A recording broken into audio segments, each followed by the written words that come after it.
guys, welcome to Teachers Off Duty podcast. If you aren't familiar with us, I am Lauren Woolley, Mrs. Woolley in fifth. I'm Tell Williams, or Mr. Williams pre-K on social media, and today we have a special guest with us. Did I say guest or guest? Guest? I thought you said guest. Guest and guest. I don't know how to say words. Eddie B. You heard him. What's up? Hi. Eddie B Comedy. You already know what he is. I have to say, like, I was literally watching your TikToks this morning just because, like, they'll pop up on my For You page every now and then. And, like, I just cackle laughing because your commentary is just so accurate. Yeah. We felt that. The voice of the people. The voice of the people. I love it. We're talking.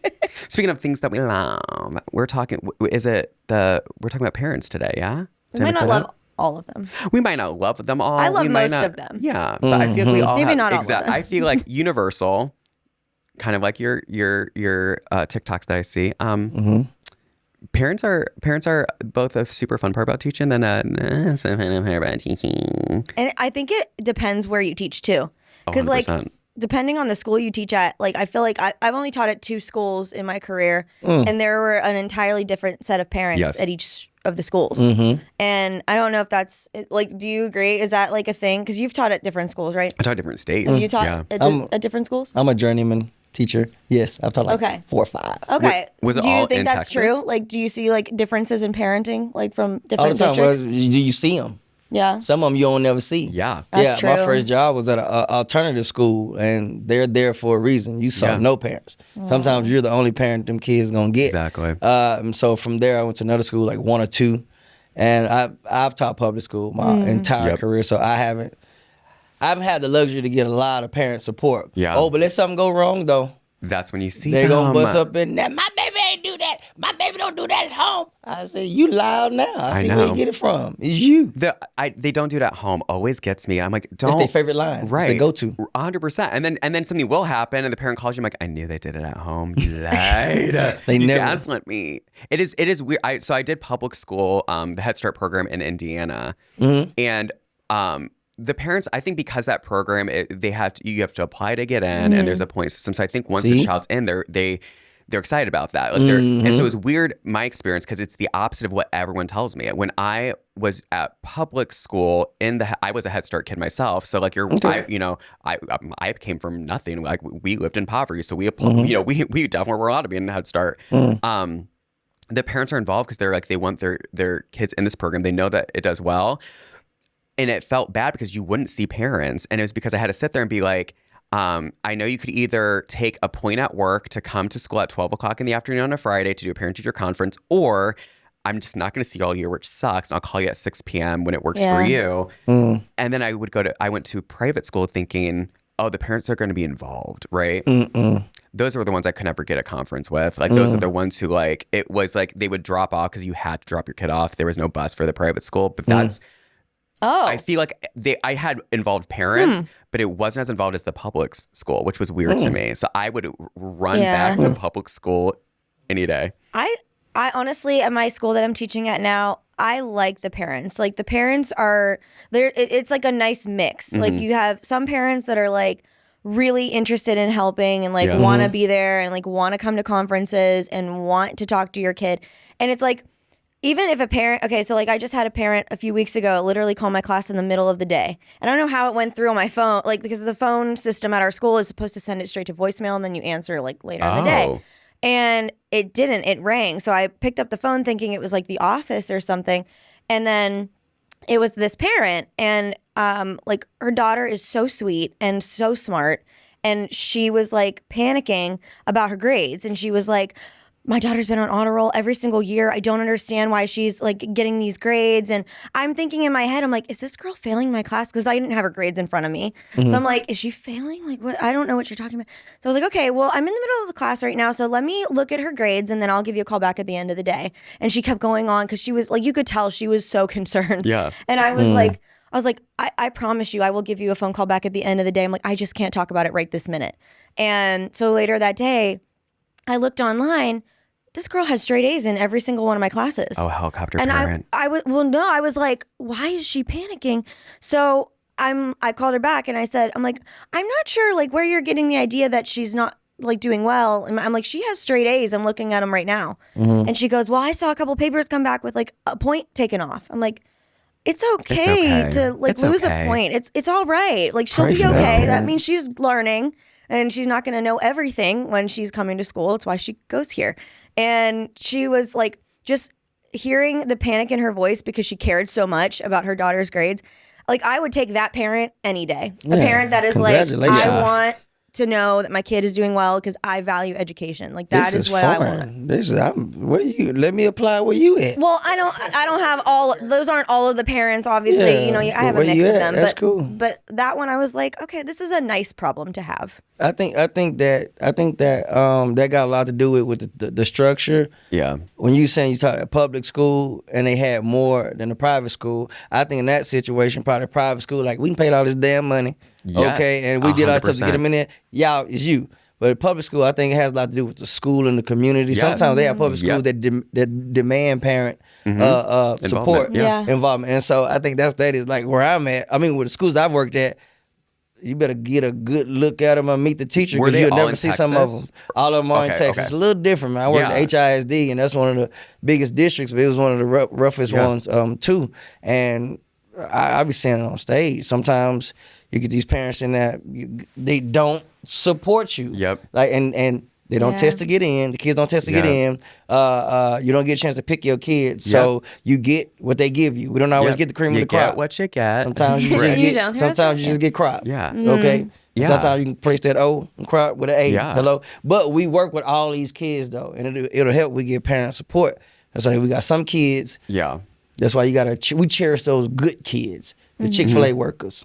Okay, Chick-fil-A working kids. You'll get that one class for the Chick-fil-A workers. All the rest of them is McDonald's and Popeye workers. I'm like, I hope I'm not the only one not getting this. I'm like, please all of those are McDonald's and Popeye workers. I guarantee you. This is all I'm saying is you've been to Chick-fil-A before. Yeah. Okay, that line can be wrapped around the corner. Okay, it can be wrapped around the corner. Always. In 5 minutes, you're gonna get your food and a great conversation from a teenager who you wish you taught. Okay. Now, and McDonald's and Popeye workers, you can go to McDonald's. You're the only one in line. Feel what I'm saying? Yeah. Yeah, I get it. You still might not get your damn food. And the ice cream and then when they give you your bag, you pull off and you got condiments. They ain't gave you your burger, right? So all I'm saying is they group these kids. They group these kids. You know, y'all still got color code cards in the beginning of the year? No, wait. Okay. Well, you know, they classify the kids in the beginning. They had to fill out these cards. They don't have them no more. Okay, I'm anxious. Don't worry about it. Some schools still have it. Don't worry about it. I say you need to group them as Chick-fil-A workers, McDonald's and Popeye workers. Oh, they grouped the kids. Yeah. That is a metaphor I've never heard before. And that's interesting because they group the kids. They make kids sign this little card, but you get everything in one class. You ever had a class where you get SPED kids, ESL, language, different level learners, and then you got low-level kids?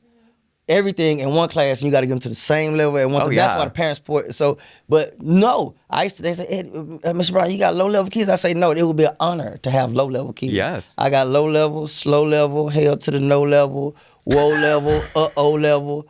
I'm talking about like it's kids that'll make you look at the camera.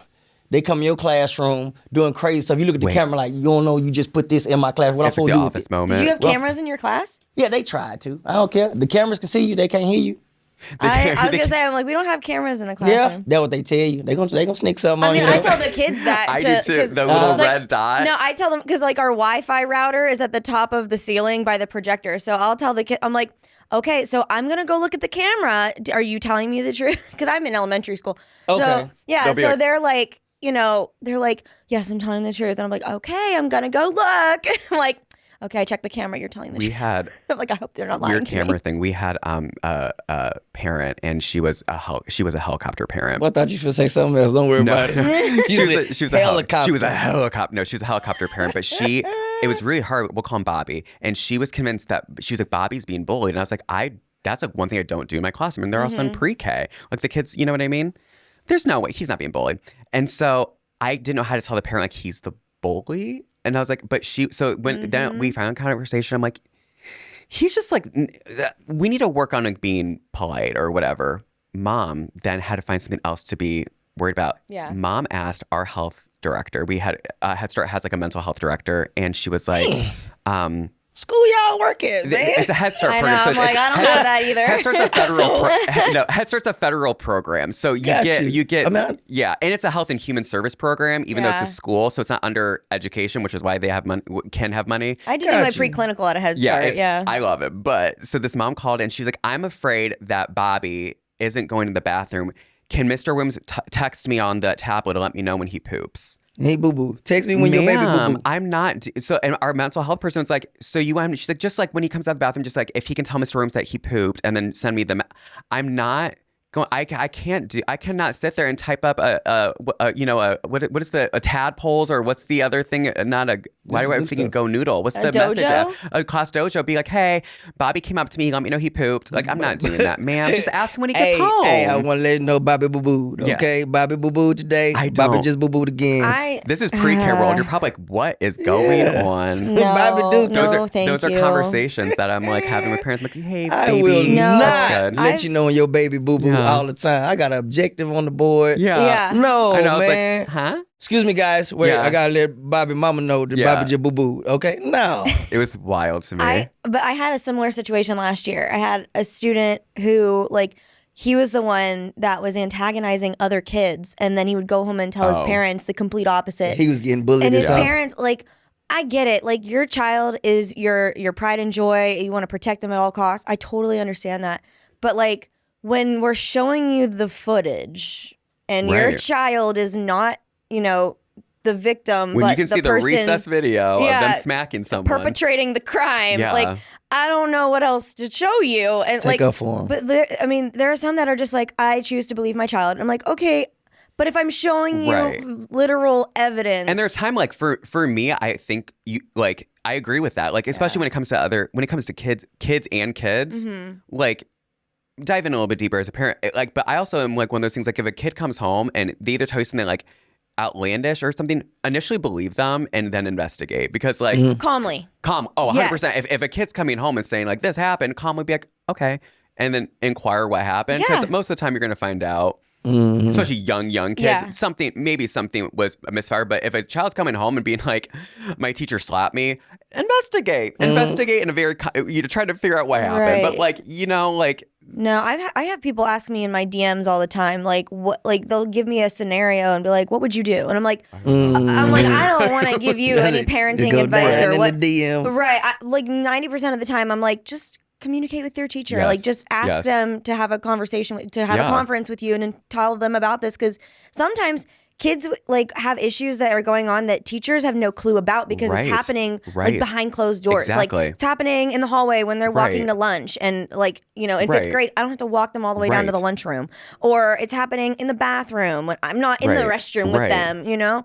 So I mean, some parents, like, I get it. You go from 0 to 100 because that's your baby. Oh yeah. But just try to take a deep breath and just say like, hey, I'm gonna talk to your teacher about this. Yeah. And we'll get this figured out. Exactly. And that's all you have to do. Like, we're a partnership, and I think sometimes, and we've talked about this before, I think sometimes parents, like, if they had like a negative experience in school, or they, have had something that has happened to them as a parent with a child in school, they hold that in their heart and then keep that with every experience going forward. And it's hard when you're, the teacher that's like trying to combat something terrible that has happened to this parent when they were in school or to their child, You play therapist. I was going to say, you play trauma therapist. You play therapist, yeah. That's why I'm in school and, studying clinical social work. So You're I can so be good at that, though. So I can be the parent's therapist. I know you studying something when you said calmly do it. I'm like, no, my son, come on. I know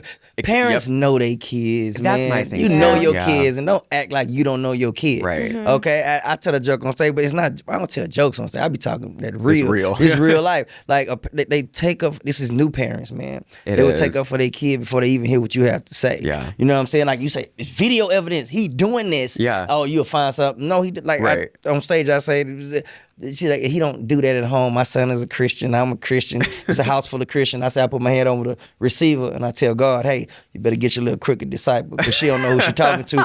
Basically, you get on the phone. Sometimes you got to tell them. You don't even care about getting wrote up again. I say, look, ma'am,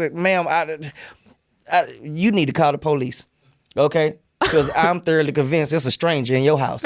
Okay, and I'm finna hit up admin and ask them why they done enrolled a ghost in my classroom because we both don't know who we talking about. You know what I'm saying? Yeah. And then I say, look, man, ain't nobody bullying him. He bullying everybody in my classroom. That's I don't my recognize thing. who you talking about. I didn't know your son was named Jadamian, ma'am. I've been calling this boy Jademon the whole first semester. I hang up in her face. I don't even He's care. taking us to church this Sunday. All I'm saying is, look, they just. I mean, it's rough when you got to go through this with the parent and they don't act like they don't know their kids. You know your kids. Don't front like you don't know. And it's always, here's the thing too. It's like when, this is the wild thing for me. I've had parents come up to me and be like, I'll be like, Barbara is like the sweetest child. Thank you so much. And they're like, that's not the kid I see at home. And that's when it's funny when they admit, okay, that's the kid I see at home. And I'm like, what? They're like, she is screaming. She's yelling at her siblings. She's like hitting them. I'm like, I had one student, we're going to call her Barbara.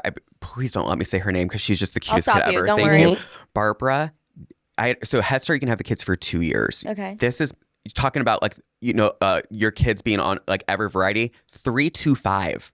Can you imagine having a new 3-year-old and then a 5-year-old in the same classroom? Oh my gosh. So they can be there for 2 years. Barbara was there the first year, did not talk. Never said a word. And when her parents came for conference, they said, Barbara, she said, we want her to talk. And they're like, what? I said, just if she can just like say what she needs to point in, they're like, she's so loud and screams at home. Whoa. The second year, I have Barbara again, and my goal was I just wanted Barbara to feel comfortable enough to talk. Yeah. And we're like a month into school. We're doing something called Music Together. If you know what that program is, it's amazing. And you go around, and the kids get to introduce themselves as a character, and she doing it. And then she would just kind of sit there, and she would just nod, and we accepted that. And she went, Mickey Mouse, and had the lowest voice. And after that, I was like, I didn't want the kids like, Barbara talked. I'm like, let's not make it a big deal because then she won't talk again. Couldn't get her to stop after that, like constant all year. So it was funny that was the case. That's funny. The parents were like, no, that's not how she is at home. And I was like, these parents are lying to me. I swear she doesn't talk at home. I had a kid. This was like one of my last straw like situations. The first school I taught at, anyone who's been listening to the podcast for a long time, I've talked about it over and over and over again. The experiences I had at that school, it was very rough. And I had one student my last year there who he started actually in my friend's classroom because there were 4 second grade classrooms. He started in the one, and he was just having a lot of trouble in her class and just couldn't behave during the day. So they were like, the parents were like, it's the teacher, it's her, move him to this person's room. And so the admin was like, okay. And they took the kid and put him in my class.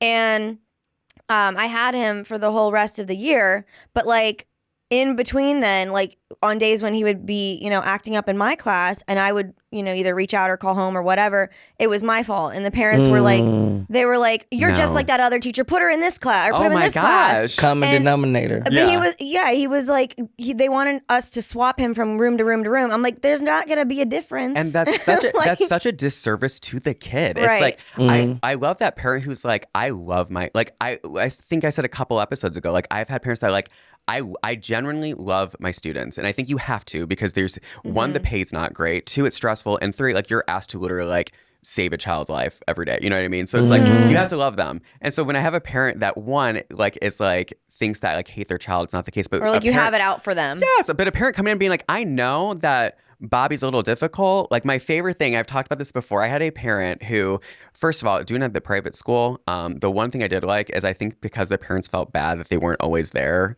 or like they dropped the kid off at after school or before school care at 7, then they pick them up at after school care at 6. Yeah. But I know they got to work at 12. It's like, they would come with like one parent put they got me a bottle of wine and put their kid's picture on it, which was so funny. They will like, Christmas time's the best one. Just like, it's just really hard being a teacher right now. And it's just late hours. And they'll just like throw money at you for like your like, Christmas gift. But it's like those parents of like, that can like recognize this is hard. I get that. Oh my gosh. But then the ones that are oblivious to, I'm like, baby, you know. No. So one of my friends, Mrs. Miller.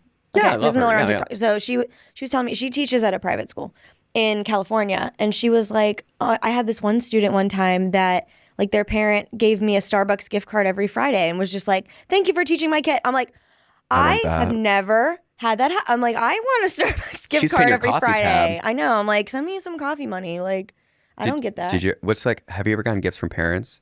A wild gift? Just the little bullcrap gifts from the kids, the half-eaten Takis, the homemade. I had a little boy write a note in my class talking about he worked on it all day. Boy, I sat and watched you write the note right there.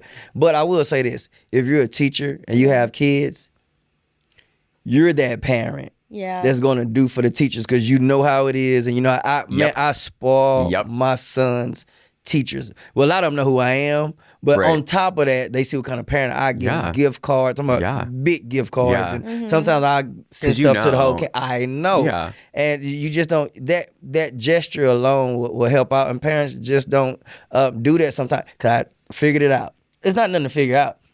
You try to be politically correct, acting like they, miss us as educators. Say this on stage too, but don't. A lot of them, if you want to be honest, they miss us as they babysitters. Okay, 100%. We give parents 8 hours to chill or relax or whatever it is they do, and they do their thing, and then boom, they feel like, oh, it's your turn, and then they pick them up. It's back on us. I think what's frustrating about that is it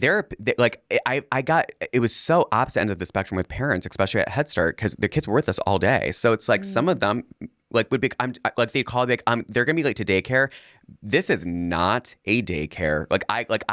This is absolutely not a daycare. Yeah, and if you're using it as a daycare, reevaluate, because this is not a good place for them to be if you think it's a daycare. This is a lot of work for a kid and if you don't think they're ready for school. But then I think the frustrating thing is if you're treating it like a babysitter, right? And some parents do, some parents don't. Some parents value that they're there for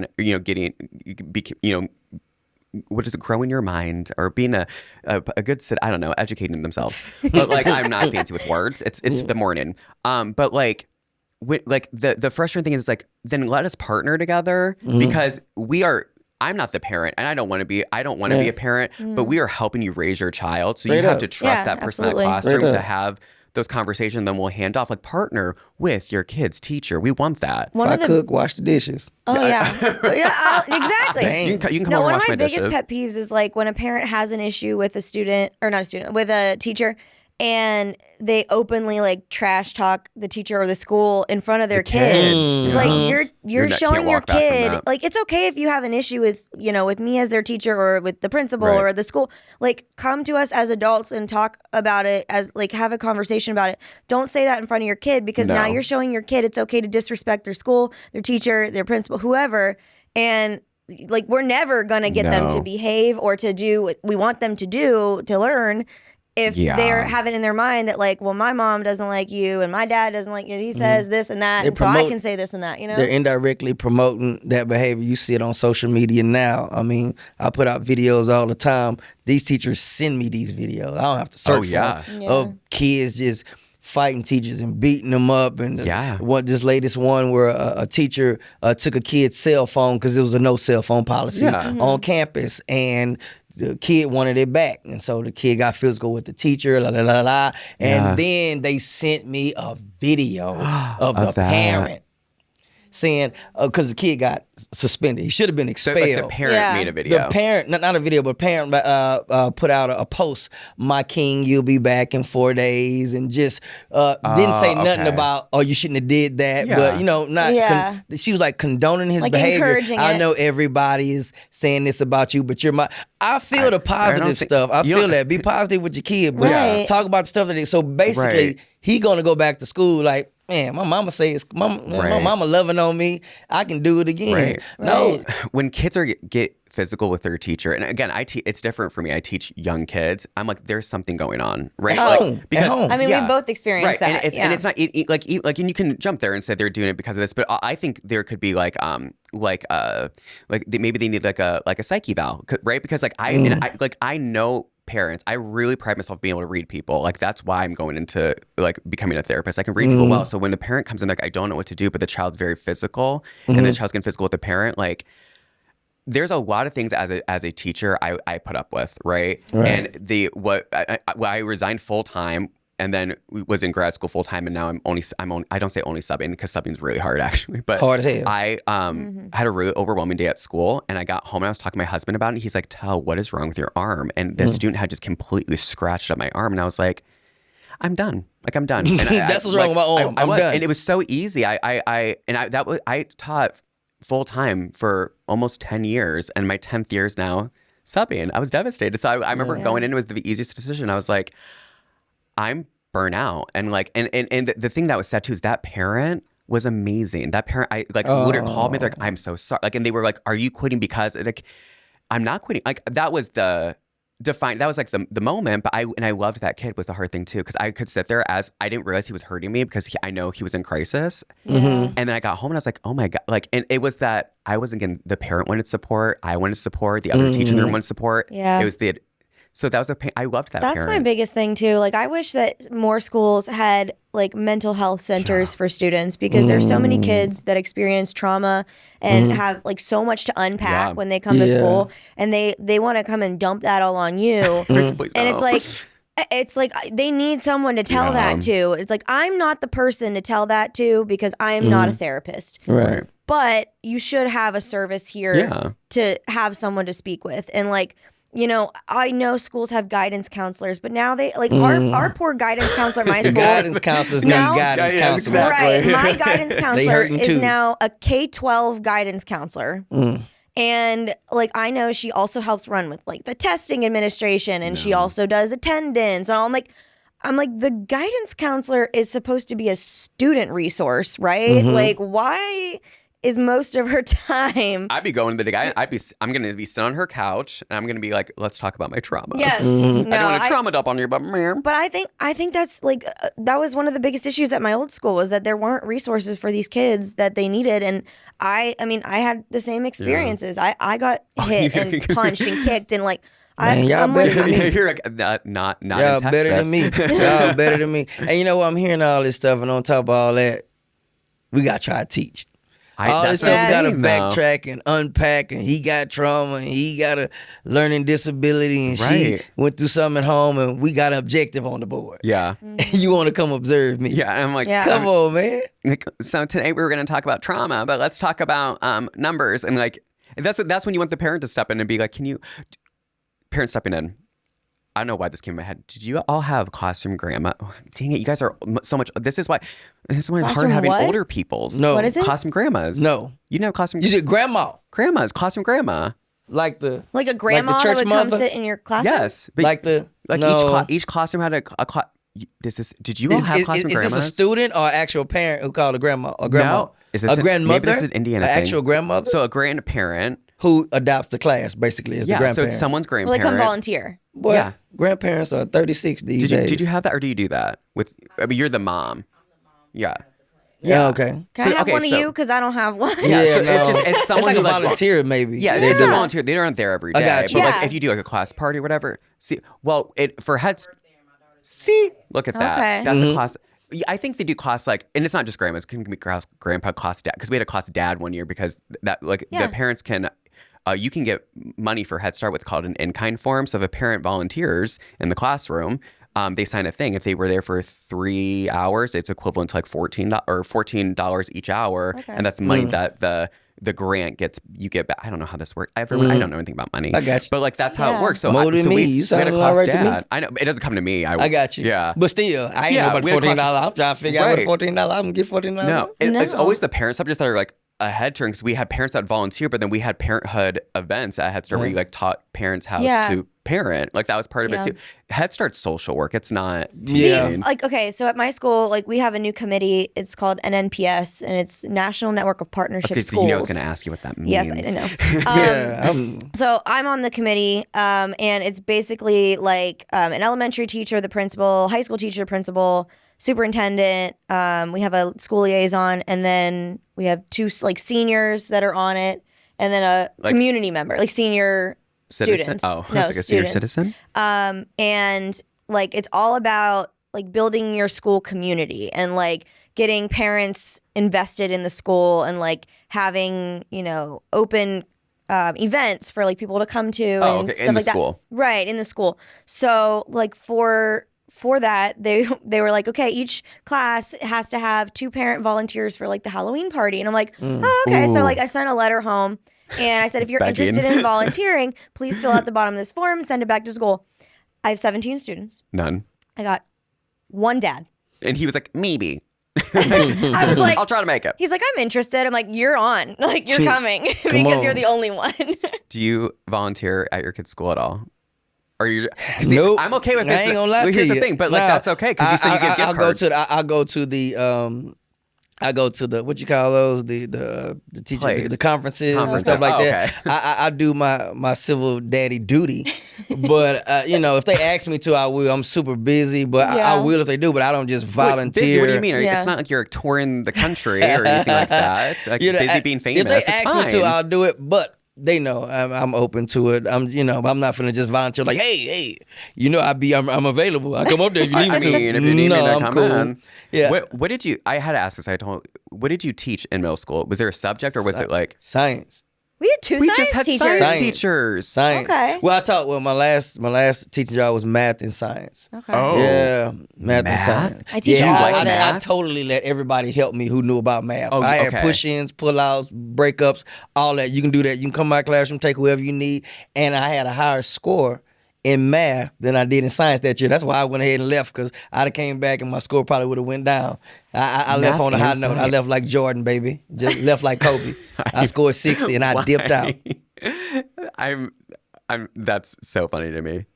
Oh my God. So I don't know. I'm kind of shook right now. Hold on. Sorry. I can't. It's great. I have that effect on people. I don't get that. So math, did you go to, math is hard. Do you like math? Or did they just like need a math teacher? They needed, come on, you know how it go. They needed a math teacher. I wanted to teach. He volunteered. He was like, I want to do math. You had to be good at it. There's no way that they would. But I think it was more to support. I allowed people who really knew what they were doing, because I had a lot of kids who didn't speak English well. So there was a teacher there, a support system liaison. That was her whole job, to bridge the gap with the ESL kids. And I just let her do it. And it worked out. I did what I could do. And then I let her do the rest, man. I have a new fear. I'm going to have nightmares. I'm going to have nightmares of a principal being like, Mr. Romans, you're going to be teaching math now. Listen, you say that, but that was my literal reality. My second year teaching. They're scared of numbers. I taught second grade my first year. In my second year, I started in second grade. We had small class sizes. And then in January, a teacher in the sixth grade quit. In the middle of the year. That's the fifth grade now. teacher got moved to sixth grade, and I was the only one licensed. So they moved my class in the middle of the year. They moved me to fifth grade. I'm a second year teacher. I've never taught anything above second grade before. And moved into a total I had jump. to teach, and I had to teach a self-contained classroom. So I had to teach math, science, everything. Yeah. Oh my God, I had a panic attack. I was like, we had a math coach at my school, and I was like, you need to be in this room every single day. I'm like, I don't know what I'm doing, and these kids are going to fail if I don't have help. That's real. What math level? Like what? Like you went from second grade to fifth. What give me a okay, so a second grade standard would be like adding and subtracting double-digit numbers within 100. Okay. Fifth grade, multiplying and dividing fractions. I don't know how to do that now. No, I'm good. I'm good on that. I'm good on that. I'm better at it now, but like it took years for me to be comfortable teaching math in the upper elementary. They have calculators for that. They scared of numbers, and they can't use calculators. I'm scared either. of numbers. Anyway. Things I'm a little scared of, actually, that we're going to do today is I know like we always see our kids eating all kinds of weird things. So we thought it would be fun if we tried some of the snacks that students eat on the daily at 8 a.m. All right. And it's 11 now, I guess. It's not quite 8. So we're we're not getting the full effect of like how it is for kids. He wants to start right off. That's fine. Oh. What are we going to... Should we rate what we think these are at 11 a.m.? Yeah. I actually do like these, though. But like, I'm not lying. My kids will eat that at 8 a.m. Oh, my kids come in with a bag of flaming hot Cheetos. Yeah, breakfast. That's why I'm shocked. I'm like, how did we get COVID? I actually want one because I'm hungry. 8 a.m. Cheetos. This is clearing out your nostrils. Yeah, this is like... All right. Okay, I'm scared. This is probably loud. Can you turn the mic down when I'm chewing? I'm gonna get two because I'm hungry. That's good. No. We're gonna rate these out of an Eddie, and I give these a 10, an Eddie 10, an Eddie B. I'm gonna 10. Oh no. Give me the back. Take the bag from me because I'm gonna eat some more. Hand it this way. What? All right. Great. Ooh, instead of an Eddie. Okay, we'll grade them. I give that an A minus. I give that a C. I love them. Like, I could eat them, but I don't like them. Like, they're not my favorite. I got you. It's the zing for me. It's an A. Then it go up. I mean, it's an A. It's an A minus. then the zing take it to a A. Okay. I'll do it. Maybe because I'm hungry. See, I like to an Cheetos, A. Yeah. but not Flamin' Hot Cheetos. Okay. I do love I that. like Cheetos. Cheetos is boring. Really? Yeah, if you eat too that's many like of my them. go-to. Like if you if buy a bag of chips, yeah. a big box, the Cheetos gonna be left. I guarantee you. Never. No, with you. No, for us, it's the Cool Ranch Doritos that are left. We're gonna You do. playing games. I'm not kidding you. That's Child, what they leave please behind. and buy. Girl, you I better know. get you some bean dip and go to work. Gushers. Cool Ranch Doritos is kids. sexy. What you talking It's about? cool. Jesus real. I like Gushers. I know I'm gonna like these. Cool. You know, I used to eat you these know, at lunch they all have the time. organic gushers. They have the organic. Yeah. The annies. Organic? Why can't I My get little these? girl do the annies. I'm like, what is the organic around here? That's what I was about to say. Mm-hmm. You know, these are good for you. No, they not. Target has the sugar-free, or less sugar, Swedish fish. They're gonna. God. It's stuck in my throat. I give it like a 6. I love Gushers, but I hate that they get stuck to your teeth. Yeah, some good. A grade, a B. I give those an A. I like Gushers. It's stuck in my throat. The stickiness I know. take it down to a B- for me. I don't like that. The gush is good. The gush it's real soda, and then you go out there. The commercial act like it's just a surfer wave Like a full of water. waterfall. Yeah. No, I thought it's when You get like their a bing. face turned into a fruit. Oh, is that something else? No, that is. That's Gushers. That scared me. No, you know what used to scare me? Airheads. The Oh, Airhead these are commercials. good. Okay. Hey. Let's see if these can redeem the stuck Old to my mouth. school. Oh, do you know the fruit by the foot challenge? No. You have to try and eat the whole fruit roll up first. Wait, that's like what was the one game kids played I don't know. where you put marshmallows in your mouth? Oh, Chubby Bunny. Chubby Bunny. Nah, we never did that one in the neighborhood. Because you could choke. Huh? You could choke. We ain't do that. It was If hard you- enough to live life. If you eat your When you fruit do by games, the you foot gonna almost by die. unraveling it and then rolling it back up and biting into it, you're a psycho. Say that one more time. I said if you eat your fruit by the foot by like taking the wrapper off, rolling it back up, and then biting it, like chomping into the Yeah. whole thing, you're a psycho. I agree. You super nuts. Yeah. You got to lay it out like a little racetrack. Again, it tastes good, and then it gets gotta stuck snap to it your off. teeth. I have a permanent retainer, and it gets stuck in there. You still got it on? Oh, it's permanent. I'm Permanent. Do you still have your permanent retainer on? You know, These aren't as good as I remember. tripping. It's something grainy about it. Yeah. I'm gonna give it a C. I remembered this Yeah, time. I'll also give these a C. It tastes good. I'm a C- with no room for extra credit. Okay. You can't redeem yourself. What is this? I don't know what this is. Mystery snack. Oh, But I'm hungry though. Oh, gummy okay, worms. here's the thing I'll never understand. It's not sour. They're not? sour. I've never had a sour, what's this called? Gummy worm that was actually sour. Okay. You know they bringing different type of gummy worms to the campus now. It's a tequila worm. I don't know I'm nothing. terrified of worms. This is like, okay, I'm taking 2. Sour gummy. gonna give it like a solid B plus. 10. It's. These are okay. Wait, no, you never can't mind. do 10. I forgot it was grades. Hold on, wait. Okay, I would give it an A, but it's not trolley brand, so I'm gonna give it a B. A B. I like that. Here, wrong job. Are you trying to do the challenge? Come on, Trisha, faster! It's like that. It's like the Snapchat filter. Like the dog filter. What else do we have? Do we have Man, Is anything that else? everything? That's it. We I did it. get it a B. Takis. I get a gummy. I get a Okay. gummy as a B. Oh, we didn't I get them the a B. We get the Takis. Takis, but you know what? We'll eat the Takis for the next episode. Okay. You want to send us Oh, off? she's almost done. So Trisha is doing the fruit roll up challenge. I don't know. She might spit it out. Hey, don't look like she's spitting out nothing to me. Go ahead, finish that. Oh, come on. I'm bragging on you and everything. It didn't work. It didn't work. That's I think okay. it's an We'll forget underlying that. story to this. All right.